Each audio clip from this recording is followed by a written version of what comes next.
like to welcome everybody to another edition of the Major Music Lounge podcast. Today, we're actually joined by Matthew Fecher from Audiokit, and we're going to just talk about some of the projects that he's worked on with Audiokit and more. How's it going today? Hey, pretty good. Thank you so much for having me, and thanks for watching. It's a pleasure to have you on. As we were kind of talking before the show actually started, big fan of what you were doing. And, actually this morning, I watched the kind of the origins of just how you start off with the Audiokit one Synth app. And Yes. we're going to talk a little bit about that. But, where I wanted to kind of start it off is let's talk a little bit about before then. What was your involvement in the music industry? Like, were you mainly production, or did you play instrument as a part of a band or a solo? Tell us a little bit about that. Oh, that's a really good question. No one's ever asked me that. I have been playing music my whole life. Like a lot of people, I got through college and it's like, wow, like, I don't know if I could make a living playing music. So I got into tech. And then I got disillusioned with day jobs. So like after a couple of years, I quit and started putting on like music conferences and music festivals. And that led me to Colorado, where I helped put on the South Park Music Festival and Conference, which was kind of like a Sundance music festival for music. And you had everyone from like XM radio to record labels all kind of convened up in the mountains. And then that led to me being co-head of the Monolith Festival at Red Rocks, which to this day is still the biggest festival that ever happened at Red Rocks. And we would have, over 100 of artists over 3 days at Red Rocks, everyone from like Kings of Leon to the Flaming Lips to like Method and Redman to like, MF Doom to just all kinds of artists. It was, a Coachella level concert that we did in conjunction with AEG. And then the crash hit in 2009. And after that, the festival kind of dissolved, and I had to reinvent myself. And I decided to learn to code for real, and that's led me here. So Okay. here I am. And the biggest part about like it's kind of going back to the video about how Audiokit started. One of the things that I took away was, if I'm not mistaken, like the original app was developed off of C++, and then it transitioned into Swift Playground. Yeah, so we were trying to make kind of hooks, so like there's this level of C++ underneath, and we're trying to have this layer of Swift on top, so it's more readable. And someone just off the street who's new to programming can say like, hey, build me an oscillator or like reverb, and instead of having to know all this like obscure code. So like right now you could just take one line like reverb, and put in the parameters, and you could have a reverb in your app. And so was kind of our goal, is to like add this top layer to this really complex code that, I mean, to be honest, I don't really even understand a lot of it because it's contributed by a lot of different people. So yeah, I've kind of used like both C++, like going way back to like high school, and then Swift as a part of kind of what I do for work. We would teach kind of like kids classes using Swift and teaching them coding. And I won't say I know it to the degree of being able to build an app as of yet, but like it's a very powerful app, and just to say it's free. And for Audiokit itself being a free app to develop and open source for a lot of like other sound designers, other app developers as well, it's kind of shown that it's taken a life of its own from there. I guess the next question is, what, with that kind of being said, what made you start Audiokit Synth 1? I think, I was trying to make a synthesizer for the iPad, and there was no like good examples. And so it's like, okay, I'm going to make this, I'm going to make it free, and then other people will learn how to make a synth. and it just got getting bigger and bigger and bigger. And then people were like, well, why don't you charge for it? And I was just like, well, just because something's good doesn't mean you have to charge for it, right? Right. You know, if you stay true to your original vision, you can make something that's spectacular and still helpful. Um, but to your point about like learning the code and everything, it can be kind of hard because it is so complex. So where we're going now with Audiokit is trying to make more simple examples. And you may have seen that Apple will now let you program Swift on your iPad with the Yeah. Swift playgrounds. Yeah. So by the time people see this video, we'll have like this drum pad app example where you get all the source code, and we have a tutorial video which walks you through making a drum pad on your iPad. You could code it all on your iPad. You don't even need a Mac. You can use a Mac if you're more comfortable with it. But if, let's say, you don't have one, you can get up and running and code with your iPad. You probably want to connect a keyboard to it because it can get tedious, you know, entering that code. But you could really make an app. And we made this app all on the iPad, and we uploaded it to the App Store from the iPad. It's just really crazy. No Mac was involved in the process. Wow. And you know, like, and people may look at it and be like, oh, it's just a simple drum pad. It's not that big of a deal. But I think it represents like what the future could hold. Like, it just like eases in the friction of becoming a developer. Like, you know, there's simple examples now, but like, you know, 3 years from now, people could be making huge apps, you know, without having to learn all this other technology. Yeah. And like, so is it a drum? Well, with that being a drum pad, is audio unit like a MIDI controller? So it's just like a standalone, just a standalone app. I don't know if you could program an audio unit on your iPad at this point. But you can make a standalone app that you can make sounds, and it has reverb, and it has delay, tempo sync delay, and, you know, an oscillator display where you can see, you know, what the sounds are making. And, you know, a producer could take that and put their own drum sounds in there and make their own, like, kind of like drum app, you know, with their own signature sounds. You know, change the code and do it right on their iPad, and then have their own app for their friends, or, you know, or even put it in the App Store. Yeah. That's kind of what I was thinking. Is I mean, regardless, still you can you can even use it to create your own sounds, and, you know, then therefore exporting it into maybe like a beat maker or Cubase, however you want to sample it, and then go from there. So yeah, you could still do a lot with it as a standalone app itself.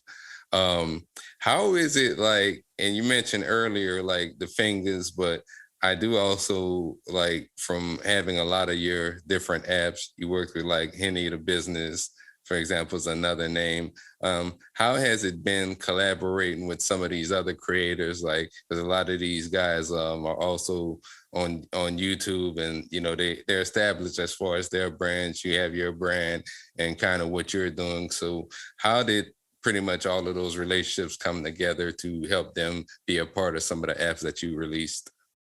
Yeah, that's a good question. You know, I guess backing up the first principles, I feel like one of the best things we can do in life is to create things with other people, whether that be music, apps, you know, it's all kind of an art, really.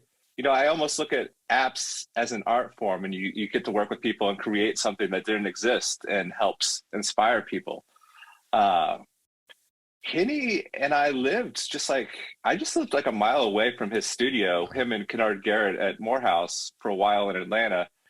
And he is always just like a super positive and awesome person. Him and Kennard, who's also a professor at Morehouse, just amazing humans and really inspiring to their students and to their audiences. And so I forget how we actually, I think we just started talking online, and he's a very gregarious fellow, and we just started hanging out, and we worked together, and he's amazing. And everyone I've come in contact has all been really positive in this space. Like, we have no, I don't think any developers here look at each other as competitors. Like, you know, we're friends with the guys at Moog, to the friends at every company that makes apps. We all talk together, we all share information, we all help each other. It's a very, very tight community, if that makes sense. Yeah, and that's one of the things I noticed just about the whole like not just iOS production community, but you mentioned Moog. Moog also not only known for their apps, but also their hardware. I think is a very close-knit community, and kind of when everybody can contribute to something at the same time, everybody's going to win, and it's going to just kind of create more and more opportunities for a lot of other creators out there as well. Definitely, a space that I'm kind of looking into in the future as well. Not anything I'm too experienced as far as sound designing. Now, Henny, they came out with the House Mark One app, if I'm not Right. mistaken. Yeah. Okay. We worked on that at Morehouse, and it's just such a great environment over there. And it's recorded from the Rhodes in the Ray Charles Center there at Morehouse College. And Kennard actually used that exact same Rhodes on a Grammy-winning record he made with Sting, like a year before we recorded that. So it's got some mojo to it. Wow, that's awesome. What's it like, man? Because I do know like that you mentioned you have a lot of your apps, things that were developed kind of from Audiokit Synth One that were used on major records. What's that feel like to know that something that you were a part of creating kind of help to create a song for like a major artist out there? Like, what's that feeling like? Well, I think it's one of those things where like you see it online and you see other people experiencing that, right? And you just like, when it happens to you, it doesn't really feel real, if that makes sense. Because I remember like one of the first times I saw like an artist using one of our apps, it was Herbie Hancock. And Wow. and then I just saw him playing an iPad. I was like, oh, I just commented, that's really cool. He's playing an iPad. And then Handy commented like, hey, do you see that app though? And it was one of our app's FM player. And I was like, holy crap, Herbie Hancock is playing our app in the studio. And it's like, I can retire now. Why am I still, I'm done. Hang it up. There's nothing more I need to do. That's awesome. Herbie Hancock. I think I got to go back and check, but I think I've seen that video as well. And man, I don't know, like I probably feel the same way. I could retire at that point, not do anything else. Bucket list. And it's just funny. Like during the pandemic, a lot more musicians reached out to me, like people that you would never expect to use iOS music. But it's funny because they're not public about it. And I feel like the hip hop community is really cool that everyone's very open about what they use. But a lot of rock people like contact me in private, like, oh, I don't want anyone to know we're using, iPhones, like, just, yeah. But it's just something refreshing about working more with some of the hip hop spaces. Everyone's a little more authentic and willing to experience, and just like a very positive environment. And so it's just something, but like musicians in general are positive, but I just hope that, the whole world can bring that, authenticity and positivity and be like, this is the apps I'm using. And I'm not ashamed to say I'm using an app on the record. Just use the tools, Yeah. It doesn't make your music any less if you have an iPhone in it. Yeah, it's a stigma that I think is over time, because I remember like I got into iOS music production around 2015. Oh wow. Originally like Beatmaker 2. And then it was right after Beatmaker 3, actually, where I discovered Audiokit, kind of around that time. And then from there, I just started pretty much picking up, a lot of the apps that you released in the iOS store. And I think, if I'm looking back from then until now, a lot more major artists and producers have made records on iPad. Like you even take back like Madlib and Freddie Gibbs. That was it right there. And it's really showing people that, hey, I can produce music on an iPad for half the cost of going out buying a MacBook Pro with maybe 16 gigs of RAM, terabyte, whatever that looks like. But you can, I wish there was iPad music production when I first started back in like 2006. Because I remember back then spending like $1,200, $1,300 for my iMac. And then that wasn't even talking about, cause like Logic Pro back then was like over $1,000. Oh, wow. And now it's about Now it's $200. $200. Yeah. So yeah, I think more and more people, I mean, I meet a lot of people that are entitled with music production, as well as, you know, a lot of the apps that you have. I have a lot of guests, in fact, that have came on and, you know, mentioned one of the apps that are some way, shape, or form involved with Audiokit. So I definitely do think that a lot more people are getting comfortable producing iPad and being a little bit more open about it. And it's just something that I think from here is going to continue to grow, especially with developers like yourself.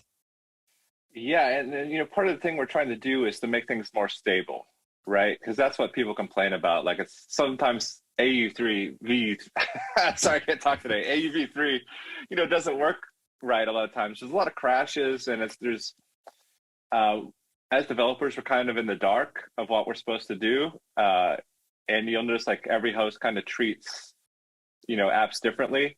So once we can all get everyone on the same page, and I think make everything a little more solid, things will really take off. I think that's just a major thing holding it back, is just like make sure that it works every time, 100% of the time.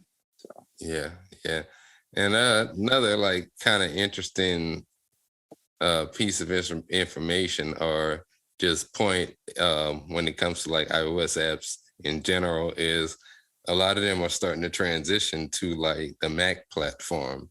So it'll be really interesting in years to come to see how that all integrates together with just a lot of the music production apps in general, AUV, and if that's going to cross over to like being audio unit that you could actually use in like a host like Logic or Machine.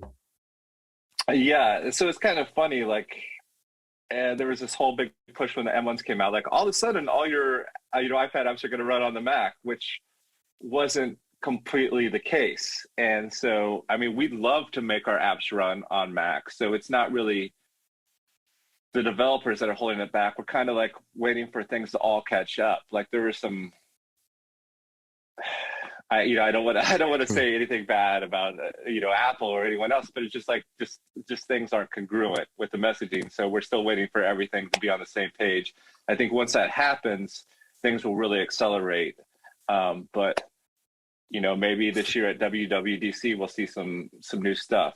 So, but it's not going to happen overnight. But eventually, I think we'll get there where you'll see most iPad apps on the Mac.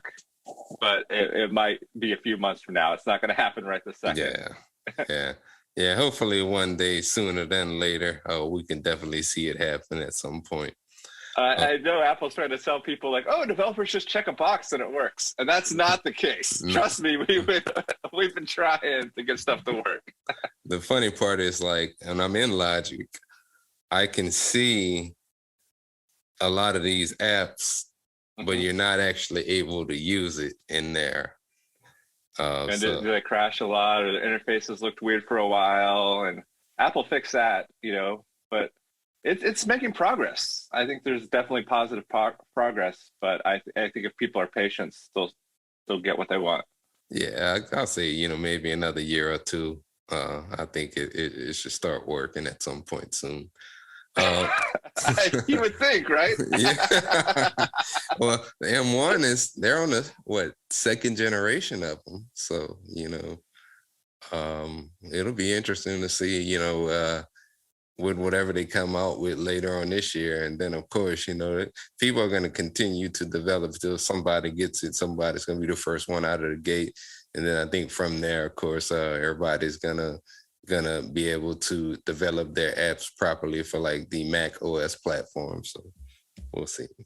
Yeah, I'm sure there's stuff coming. Like I think it's exciting this year just to be able to code on the iPad. And it's just exciting to see all these different branches of where Apple is taking us. It's not all happening. It's not all 100% here yet, but it's going to be great. A lot of opportunity, especially like for people that are just getting started now. By the time they get to where they need to be, this technology is going to be ready.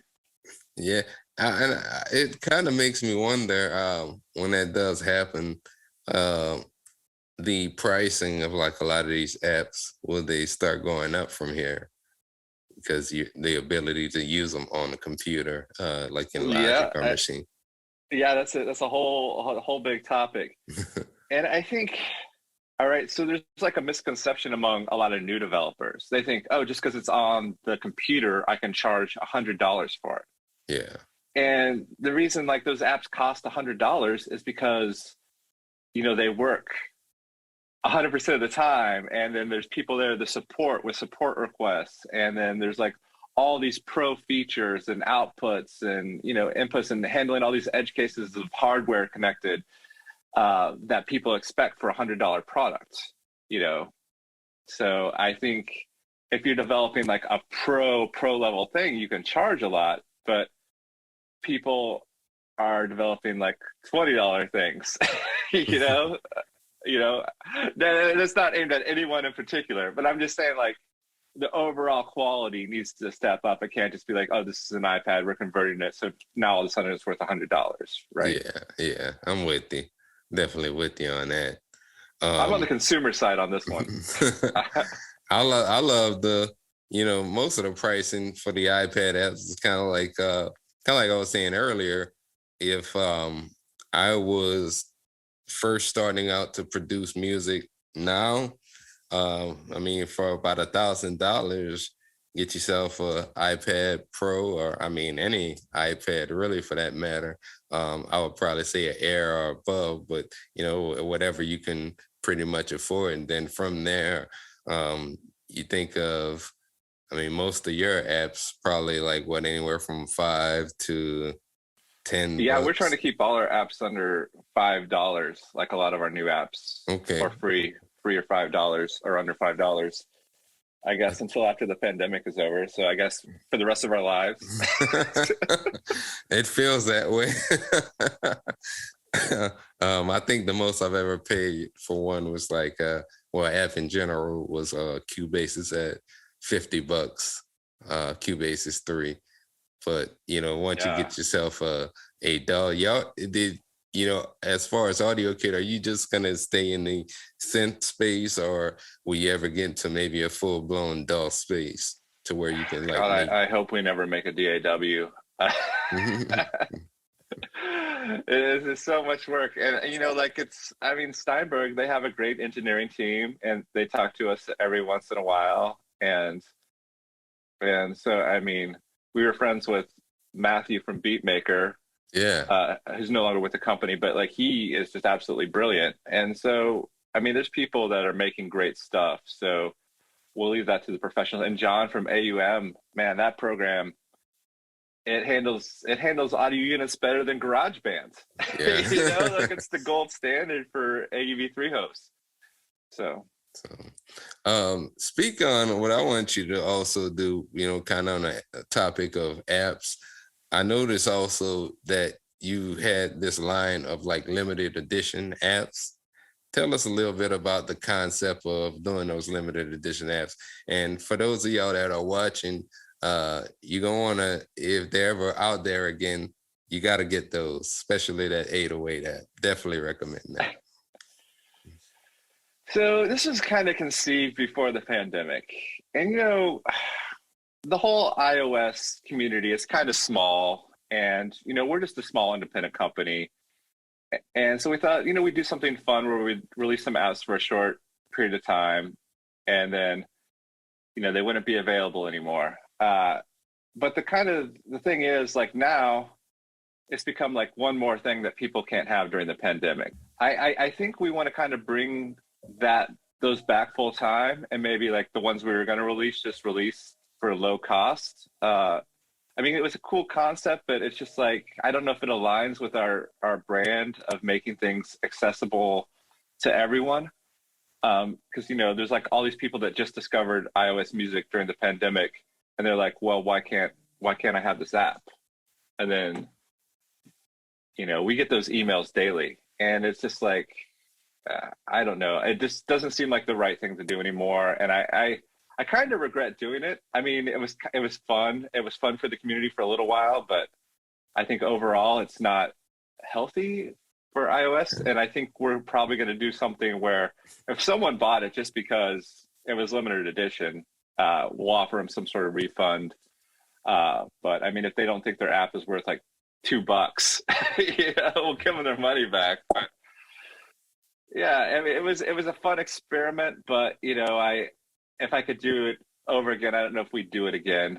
Um, but I think we want to make right and kind of like let people get them, and things moving forward, just make them available for just a couple bucks, and hopefully we break even. Yeah, yeah. I mean, I can totally understand that. A lot of people would want them, especially if they have a lot of your other apps and, they enjoy making music with those. Yeah, I got them, whether I see you post or, from the Audiokit account itself directly. But, for a lot of the people that are, like you said, are discovering iOS music for the first time, especially during the pandemic, it just something else that that's available for them to be able and affordable for them to use to create music from home or wherever they're creating mobile music at. Especially a lot of people that's using iPhone too. It was kind of surprising to me. From these emails, we were causing people stress, and it's like that's one thing I don't want to do right now is like be that last straw that breaks someone down. Man, can't these jerks over at Audiokit can't let me have this app, and the people that did get it, like we'll make sure that it's just like $1 or more than they paid for. So they did get a deal, and they did get it for a while other people didn't have it. But I think we have to make it available to everyone, like moving forward. I just don't like the idea of scarcity right now. My views have evolved over the last couple of years. Yeah, I can totally understand that. I can definitely totally understand that. You spoke earlier on like the drum pad that you're gonna be releasing. Any other like plans that you have like for 2022? Yeah, I think we're going to release some more free effects, and those are all like the code for those effects are all going to be available. Like that reverb we released, like if you want that exact reverb, you could add it to your app with just a couple lines of code. So we'll do that with like the other effects like flangers and chorus and delay and things like that. And plus, I think they actually sound pretty good. Like I use them in productions. Like they're good sounding effects. Like the delay kind of reminds me of the ping pong effect in Ableton. So and if people like this drum pad, maybe we'll release some more like iPad code examples, and and I think other people might too. So like we've heard from various like little coders around that they might make some examples for people. So maybe we'll have a community of people making these apps that are just made on the iPad, these little cool music examples. Yeah. I want to definitely dabble in it. I can't because of what I do professionally outside of music. I can't actually release apps, but Oh no. yeah, if I do, they would actually. It's a whole another thing. I won't really go down that rabbit hole, but they would basically have the rights to anything Own that it? I did. Yeah. Yeah. That's tough. Tough. But definitely worth checking out the code to see what I can come up with, and I don't know, maybe even sound designing at some point. We'll see. For those of y'all that don't know, I got a couple of lists of the ones that I've personally worked with, but the Digitalism 2000 bass 808 synth house Mark 1, the AR 909, and then the Audio Tune, just to name a few. I actually did a couple of videos, one on a 909 and 808, so y'all can check that out. I think I saw those. I really appreciate that. Man, it just appreciate everyone that takes the time to use it and make a video. It means so much to us. The team watches every video, so I appreciate it. And definitely keep up the good work, and like I'll always continue to check out what y'all release down at Audiokit, and big fan of everything that you do. And where can like a lot of our viewers and listeners on the podcast find you online? Oh yeah, so at audiokitpro.com, we kind of blog about like new releases, not just our apps, but like apps people make with AudioKit. So there's a lot of stuff on there. It doesn't have every app made with AudioKit because a lot of people make stuff with AudioKit and they don't want people to know. They want to take all the credit, and that's fine. You could do that. You could make something with AudioKit, make $1 million.